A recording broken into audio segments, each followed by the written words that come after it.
বিসমিল্লাহির রহমানির রহিম। বাংলাদেশ জাতীয়তাবাদী দল মিরসরাই উপজেলার সংগ্রামী সদস্য সচিব, সাবেক ছাত্রনেতা নেতা জনাব আজিজুর রহমান চৌধুরী, বারৈহাট পৌরসভার সংগ্রামী আহ্বায়ক, সাবেক ছাত্রনেতা জননেতা জনাব মাইনুদ্দিন লিটন সহ গোলাম মাওলা এবং কাশেম সহ গতকালকে আমাদের দলের আরো সিনিয়র যে নেতৃবৃন্দ কে সন্ত্রাসী যেভাবে নির্মম সন্ত্রাসী কাদায় হত্যার উদ্দেশ্যে আক্রমণ করেছিল, তার প্রতিবাদে আজকের এই বিশাল সমাবেশের সংগ্রামী প্রধান অতিথি মিরসরাই উপজেলার বর্ষিয়ান নেতা, বিএনপির সাবেক ছাত্রনেতা,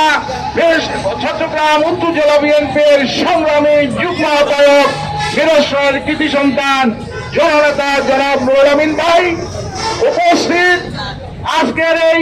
সমাবেশের যাকে কালকে হত্যার উদ্দেশ্যে আক্রমণ করা হয়েছিল,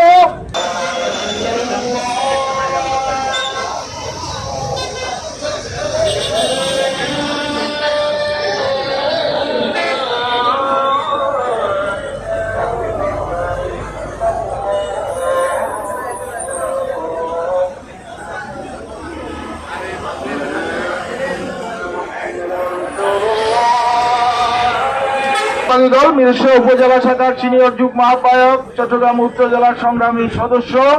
জননেতা জনাব সালাউদ্দিন সেলিম, যুগ্ম আহ্বায়ক জনাব নুরুল আফসার চেয়ারম্যান, যুগ্ম আহ্বায়ক জসিমউদ্দিন, বারৈহাট পৌরসভার সংগ্রামী আহ্বায়ক যাকে কালকে হত্যার উদ্দেশ্যে আক্রমণ করেছিল মাইনুদ্দিন লিটন, মিরসরাই উপজেলা পৌরসভা বিএনপির সংগ্রামী আহ্বায়ক জসিমউদ্দিন কমিশনার এবং সংগ্রামী সদস্য সচিব আজকের সঞ্চালক জনাব কামরুল হাসান লিটন। আরো উপস্থিত আছেন আমাদের জেলা এবং মিরসরাই উপজেলার সিনিয়র নেতৃবৃন্দ, উপজেলা বিএনপির সিনিয়র সদস্যবৃন্দ, বিভিন্ন ইউনিয়ন থেকে আগত সাবেক বিএনপির নেতৃবৃন্দ এবং ছাত্রদল, যুবদল, মহিলা দল, শ্রমিক দল, ওলামা দল, তাঁতি দল সহ সকল অঙ্গ সংগঠনের নেতৃবৃন্দ সমবেত আজকের মিছিলে অংশগ্রহণকারী ভাইয়েরা, আসসালামু আলাইকুম। সংগ্রামী ভাইয়েরা, ইতিমধ্যে আমাদের নেতৃবৃন্দ বিশদভাবে ব্যাখ্যা দিয়েছেন, বক্তব্য রেখেছেন। আমি বেশি বক্তব্য রাখবো না।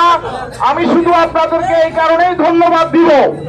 গত 24শে মার্চ যখন এই উপজেলা বিএনপির কমিটি